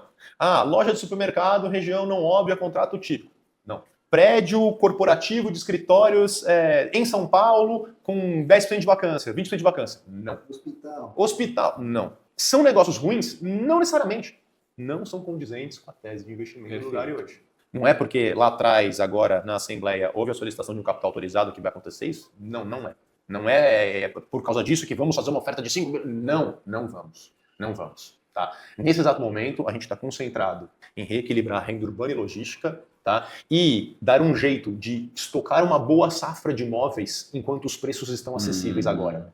Tá? Porque, com exceção de um imóvel logístico que leva, sei lá, às vezes 12, 14, 24 meses para estar completo, outras tipologias de imóveis levam mais tempo. O que a gente está observando agora é, se de repente fechou a curva de juros, a Selic começou a cair, dinheiro para fundo imobiliário para caramba, etc e tal, um monte de gente com poder de compra, etc e tal, eu quero já estar com imóveis mapeados e garantidos para garantir um crescimento saudável para o fundo. Legal. Entendeu? Então, bora pro que interessa, vamos falar de proventos e de preço da cota. A pergunta que não quer calar, esse dividendo maravilhoso do Gari 11 vai continuar aí a gente vai conseguir ter essa previsibilidade ainda, porque eu tenho ele na minha carteira por conta dessa solidez de dividendos. Ou ele deve cair? Qual que é a expectativa que a gente deve ter? Boa, a gente tem uma ótima notícia aí publicada no último relatório, que enfim, pra gente não é uma grande novidade, mas é a renovação do nosso guidance de dividendos aplicado ao longo do último ano.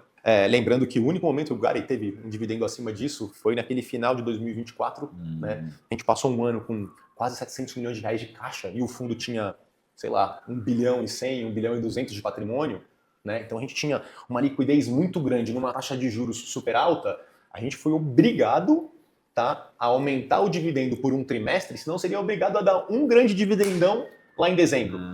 E o que acontece, ô Diego? A gente olha aqui e às vezes a gente fala assim, cara, o investidor às vezes tem uma memória de muito curto prazo.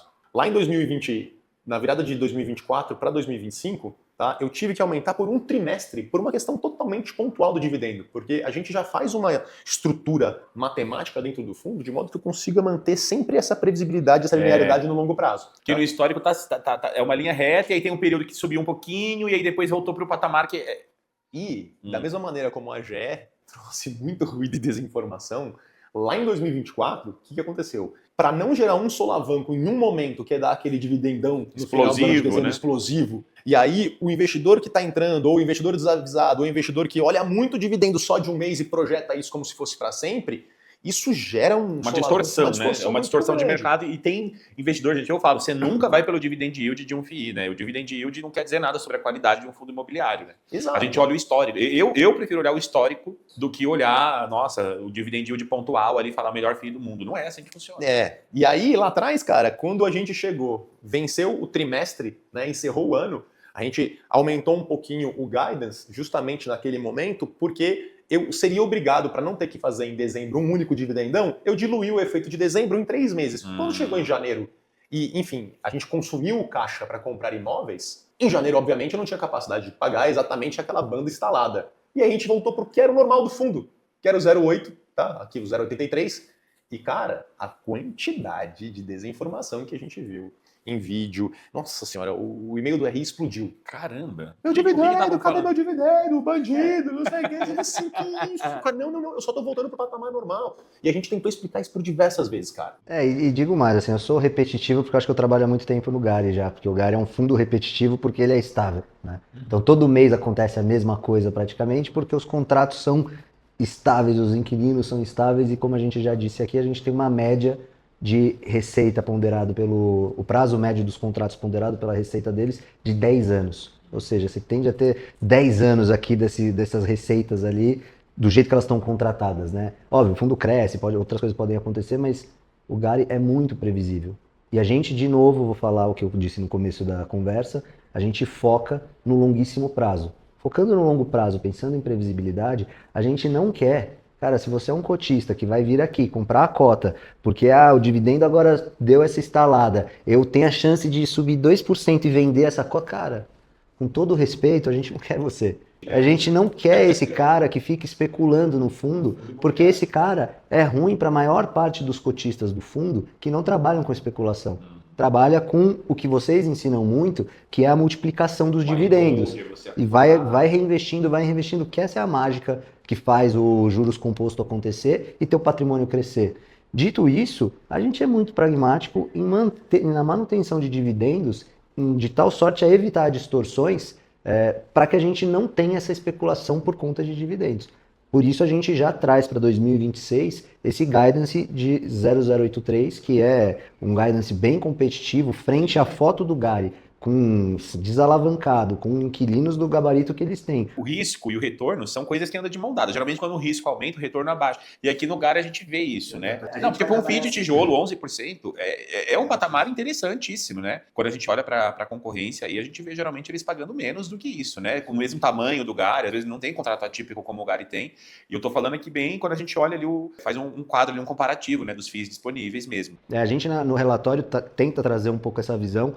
Tem os quadros comparando, né? Quais são... Gari na fila do pão, eu já vi isso aí. Muito que é justamente para trazer essa percepção, né? Ajudar o estudo dos investidores em posicionar, porque no final do investimento é escolha, né? O cara precisa olhar e falar, quem que eu vou escolher aqui? Né? E aí a gente tenta dar esses parâmetros para auxiliar nessa escolha dos investidores. E, de novo, a gente está sempre pensando numa estratégia de longo prazo. Hoje, a cota do Gary 11 está R$ 8,62, sendo que a gente tem o valor patrimonial por cota de R$ 9,32. Então, assim, uma cota do Gary, ela vale R$ 9,32, porém o mercado está disposto a pagar apenas R$ 8,62. Então, isso está resultando num PVP de 0,92. A gente está com 8% de desconto em relação ao valor patrimonial por cota. Na visão de vocês, por que isso está acontecendo? Até para trazer aqui para vocês, normalmente no dia 15 de cada mês, o administrador ele publica o informe mensal estruturado, que é onde é publicado o valor patrimonial do fundo. E vocês sabem que uma vez no ano os fundos de tijolo, né, eles corrigem o valor dos seus imóveis por meio de laudos. Você contrata, né, um avaliador profissional certificado para isso, e ele vem e fala, olha, este imóvel, dado parâmetros de mercado, e tem uma série de metodologias para analisar, este imóvel vale tanto. Este é difícil fazer vale essa conta, viu, gente? Eu já trabalhei em área, né, de real estate também, e é difícil você precificar mesmo, tangibilizar, porque no mercado a gente sabe o preço, porque está na bolsa de valores, o preço é o que as pessoas estão dispostas a pagar, né? Só que você tangibilizar o valor ali, colocar material, a qualidade, é difícil, né? Você tem que ter muita engenharia, né, envolvida, né? O que vai acontecer agora é, a gente não tinha ainda no 932, que você falou de valor patrimonial, eu ainda não tinha todas as avaliações de todos os imóveis do Gary ainda batendo. E então, assim, esse valor patrimonial ele subiu. Tá? Então ele deve ser publicado na sexta que vem, o administrador está terminando de, enfim, fazer as apurações, próximo de 9,60 é o que deve ser o valor patrimonial do Gary. Então estaria mais descontado ainda, né? Exato. E assim, dito isso, estamos na melhor fotografia do fundo. A gente, enfim, renovando um guidance de dividendos. Eu estou mostrando aqui, de agora até o final do ano, esse é o guidance que a gente vai trabalhar. Taxa de juros. Taxa de juros, a gente já tem uma tendência de queda de taxa de juros, apesar de a gente não saber ainda para que lado que vai, né, esse cenário de eleições no Brasil, tá, de eleições presidenciais, mas a gente já tem, né, boa parte das grandes instituições financeiras já precificando uma queda de juros na região do Copom, que acontece agora em março. Sim. Tá? Então, assim, a gente tem todos os indícios para a gente, enfim, ter um fluxo de recursos grande, tá, para o mercado de fundos imobiliários. E nesse momento, você vai olhar o seguinte, cara, tem caras que vão estar mais caros, tem caras que estão mais baratos. Os caras que estão mais baratos, eles podem ter algum tipo de problema estrutural. Uma vacância muito grande, ele pode ter um problema de alavancagem que deu errado, enfim, e ele está apertado. Ele pode ter um problema de que ele comprou os imóveis e pagou muito caro, ou seja, a capacidade dele de pagar dividendos é completamente comprometida e limitada. Nenhum desses casos é o caso do Gary.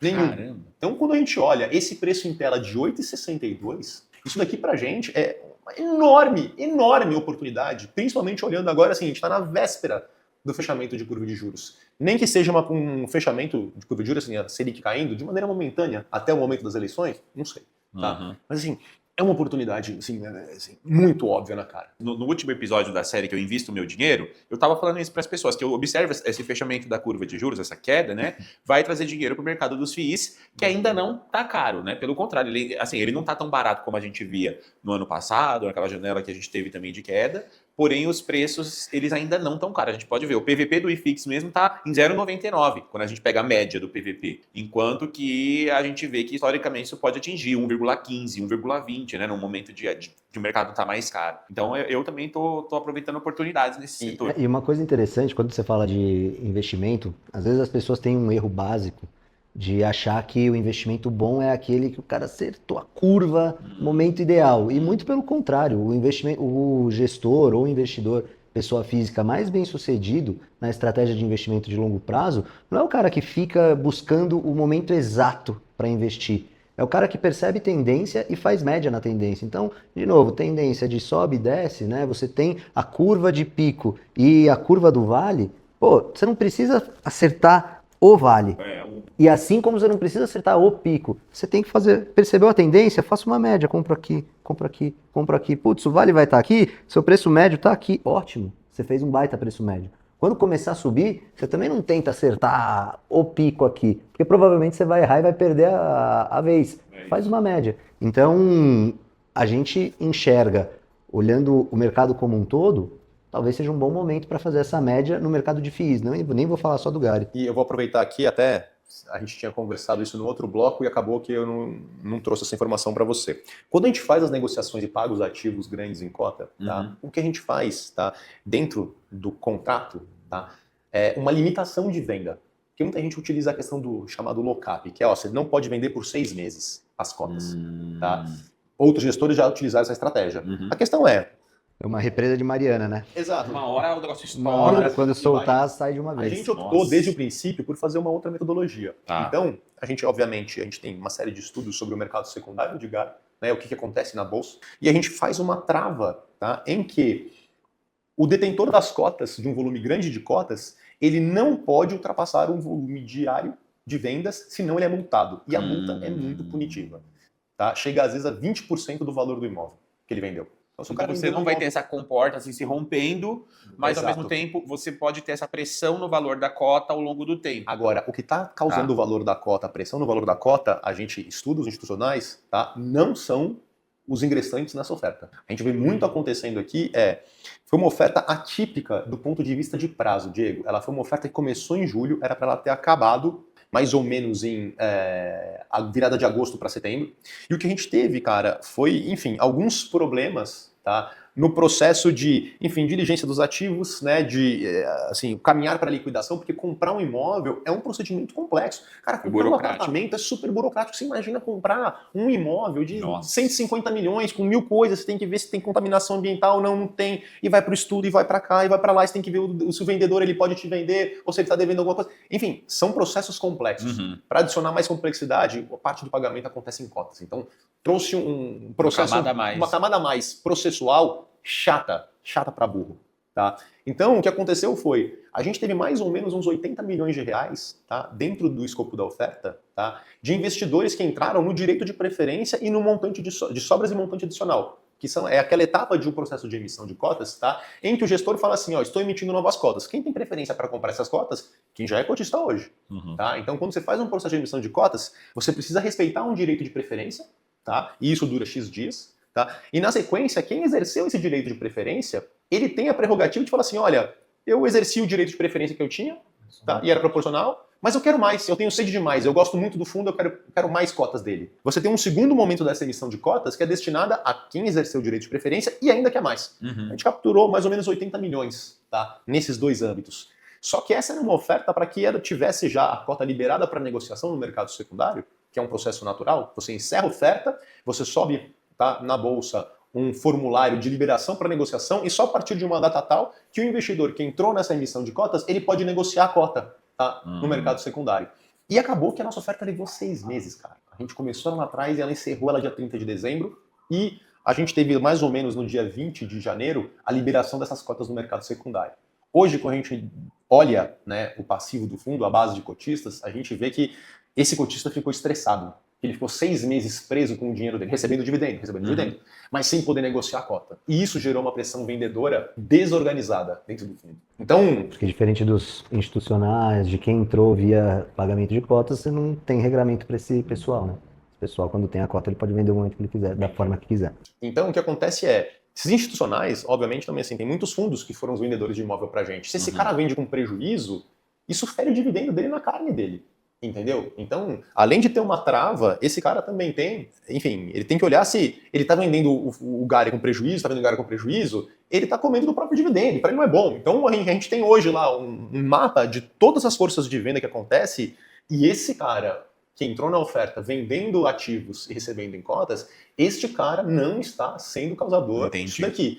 O que está causando essa queda no fundo é uma venda desorganizada. No meio do caminho, o movimento do ruído da Assembleia... No meio do caminho teve 100 bilhões de ruído. No meio do caminho teve 100 bilhões de ruído em relação à Assembleia. E isso, de alguma maneira, corroborou. Porque o que a gente viu de desinformação acontecendo, né, milhares e milhares de vídeos e comentários, e assim, nosso e-mail no RI, cara, teve lá 3 mil, 4 mil e-mails chegando, reclamando. Teve a questão do conflito de interesse. Nossa, vai mudar tudo. Que a gente acabou de trazer aqui, que não mudou nada. Então, assim, teve um monte de gente que falou... Olha como é bom a gente ter esse espaço aqui para poder dialogar isso, né? E é o que a gente fala, de novo, várias vezes eu já atendi ligação lá na Guardian de investidor do Gary, cara cheio de pedras nas mãos. Não, porque vocês estão fazendo isso, vocês estão fazendo aquilo, eu vou vender meu fundo, eu não vou zerar minha posição aqui. Aí você vai, explica, conversa, tem uma oportunidade de ter um espaço como esse. E aí o cara entende a estratégia e fala, não, acho que vocês estão caminhando numa boa posição.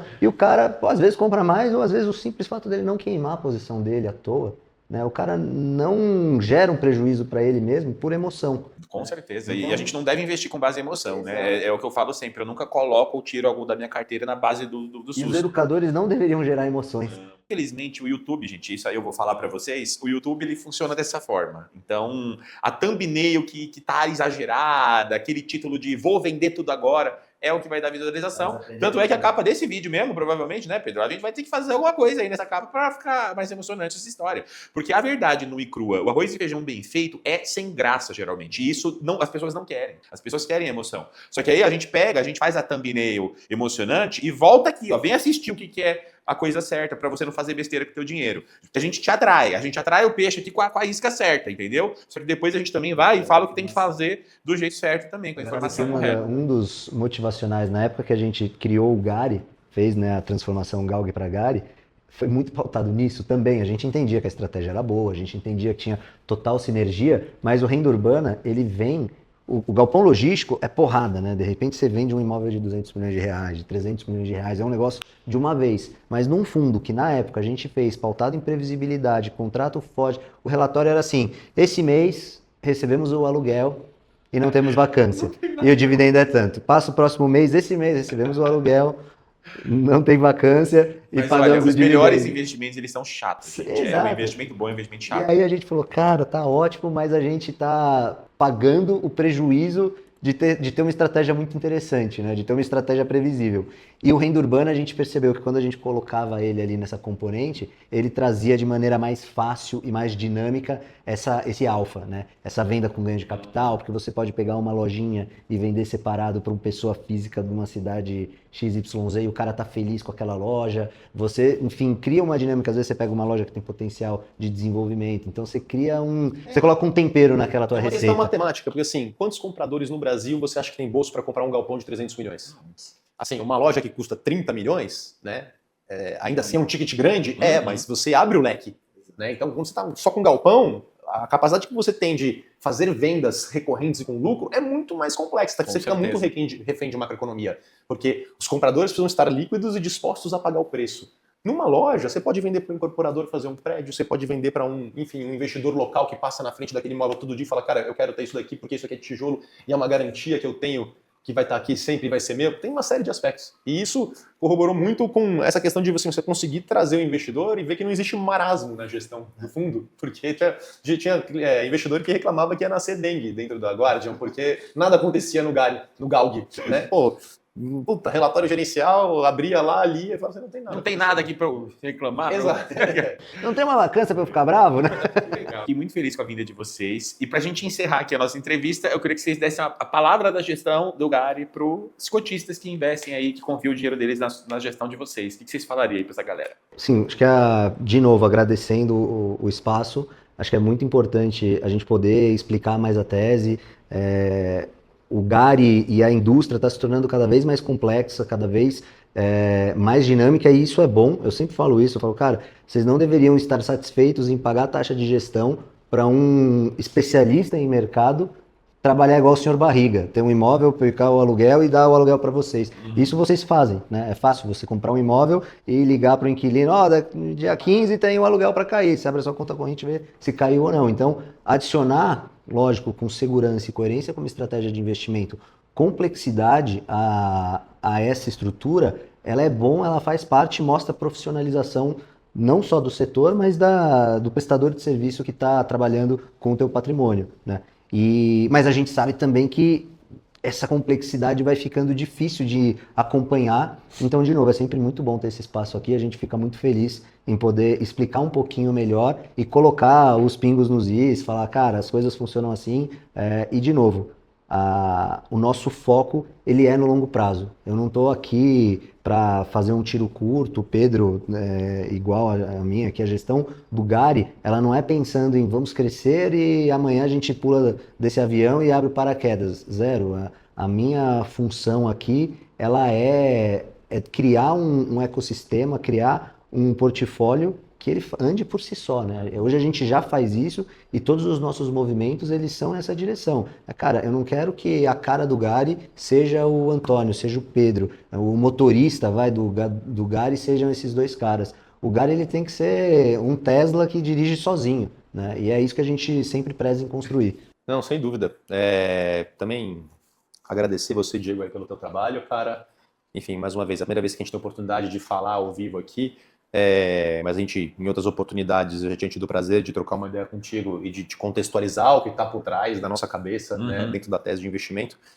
E é sempre bom esse espaço, né? O Tony mencionou aqui, acho que certamente dentro da sua audiência tem algum cotista que, enfim, eu já peguei o telefone pessoalmente e já liguei. Né? A gente não costume lá porque vem muito fluxo. Qual que é seu telefone mesmo? Vai ter 100 mil pessoas te ligando. A gente pede no RI o número. Mas a gente acabou de trocar, porque a gente tinha um WhatsApp, tá, da gestora, a gente trocou o número agora, mas sou eu que carrego o celular. Sou eu que carrego o celular, entendeu? Então, assim, chega muita coisa. E a gente, obviamente, procura, tá, não fazer uma resposta, enfim, impessoal. Imagina, eu, pelo menos, eu fico maluco quando eu entro em contato com alguém, é um bot conversando comigo. Até eu descobrir que é o bot, eu fico louco. Entendeu? Então, obviamente, quando eu tenho questões mais complexas de serem respondidas de maneira trivial por escrito, a melhor maneira é ligar e conversar. E é muito engraçado como a ligação pessoal acaba desarmando. Muitas vezes a pessoa vem cheia de pedras, porque ela pegou um vídeo, ela assistiu até a metade, ela viu o thumbnail, viu que vai explodir, etc e tal, ligou ali, carregada de pedras, e falou assim, cara, pelo amor de Deus, não tem absolutamente nada disso. A gente tem sim um desafio, Diego, tá, de conseguir fazer com que a gente tenha aqui, né, uma base de cotistas bastante heterogênea, né? Em cotistas que têm um ticket maior, em cotistas que têm um ticket menor, em cotistas que têm um objetivo A, em cotistas que têm um objetivo C. Importante falar que nós temos uma visão de longo prazo. Nós temos uma visão de matriz de risco comedida, tá?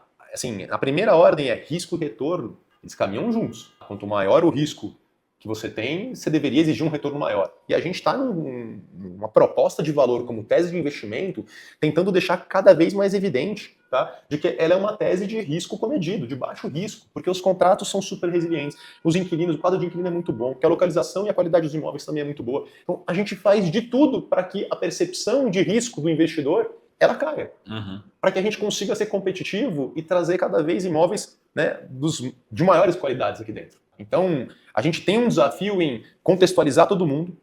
O relatório gerencial acaba sendo a nossa principal ferramenta para isso. E é a maneira que eu preciso ter uma interlocução que ela vá bater nesse público bastante diverso que a gente tem. São 460 mil pessoas. Né? É muita gente, é muita gente. E é muita gente, são muitos perfis de influenciador e de analistas de mercado. Né? A gente não tem um padrão exato. Da mesma forma que eu tenho cotistas diferentes, tem influenciadores diferentes. Tem um cara que não é tão comprometido com a parte técnica, um cara que mais lê as coisas como está acontecendo, tem um cara que vai mais na parte técnica, um cara mais investigativo. Enfim, tem espaço para todo mundo. Mas a gente tem, sim, um desafio de comunicação. Né, para levar esse racional nosso, que é um racional de longo prazo e de viés de risco super baixo, para que todo mundo entenda a nossa proposta de valor, entendeu? Exato, eu brinco só, fechando aqui, o nosso relatório ele é quase que um relatório do Copom.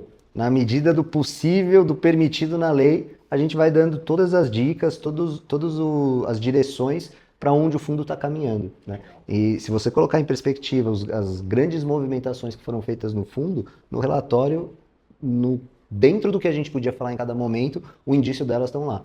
Né? Então, muita gente fala, o relatório de vocês é gigante. Cara, a gente prefere pecar pelo excesso porque é ali onde a gente pode se comunicar. É óbvio que espaços como esse são ótimos, mas é ali que periodicamente a gente consegue se comunicar com a nossa base.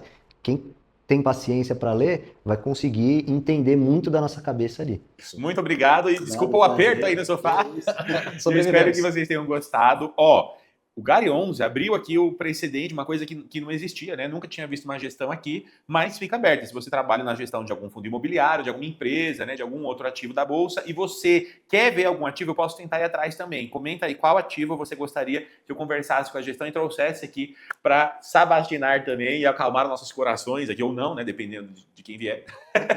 Mas foi muito bom, eu tô bem feliz com a nossa conversa, pessoal. Muito obrigado. Eu vou deixar agora para vocês um vídeo que fala mais sobre fundo imobiliário, uma verdadeira aula de fundo imobiliário.